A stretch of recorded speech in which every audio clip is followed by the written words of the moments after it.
Namaste and welcome to my channel. My name is Akhilesh, and in this video I'm going to talk about my new electric vehicle, the Punch EV Empowered Plus long range.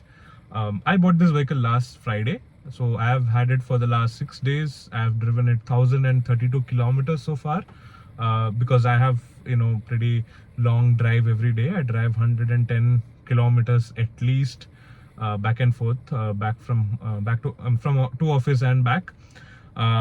So far, my experience has been like really good. One thing is that it is a huge upgrade, not a huge, like definitely a segment upgrade for me. I used to drive a compact sedan called Tata Tigor. It was the XZ Plus petrol version. It was the top end back then. I bought it in 2018. I drove it 172,000 kilometers, which means it has seen more states than most of you do. Um, uh, Driven it extensively. It was kind of in a stage where I needed an upgrade, and I was very clear that I wanted an automatic. And since all EVs are born automatic, like each EV is an automatic, I figured this is a chance for me to also cut down on my operational cost. While I would have gotten a petrol for much cheaper than what the Punch EV costed on road, but I felt like my monthly expenses would have been a lot higher.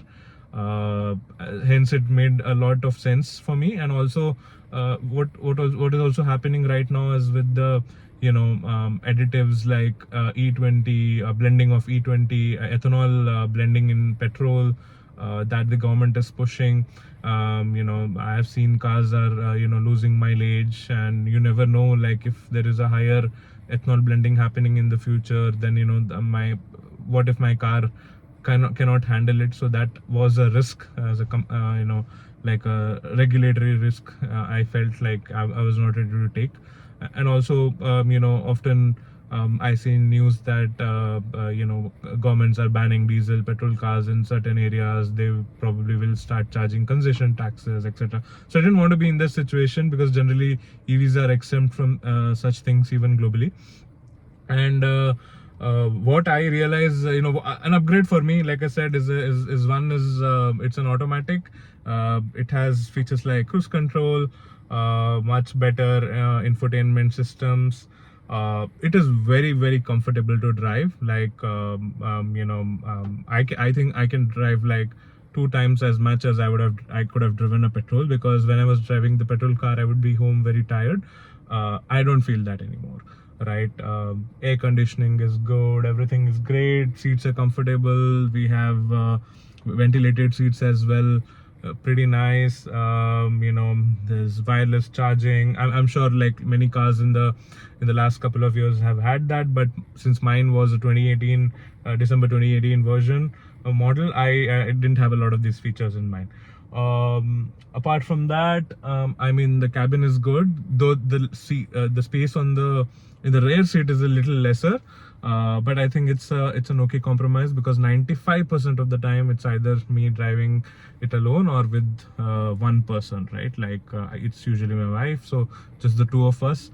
We never use the rear seat unless my parents are with me, or my parents or my sister are with me. So we generally don't have to use the rear seat, so we felt it's fine. Like only for it doesn't make any sense to buy a larger car, like let's say a Nexon or a Curve EV, because I was going to stick to Tata, or worst case I would have gone to Mahindra, but it didn't make sense for me to spend more money and get a larger backseat space, because we generally don't need in our daily commute, right?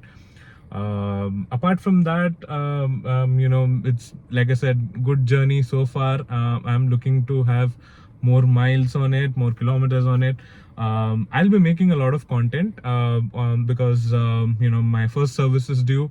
So if you want to know what it's like to drive a Tata Punch EV, or you're planning to buy one, or any of the electric cars, stick to this channel, subscribe to my channel, and motivate me to make more of such content. Thank you so much.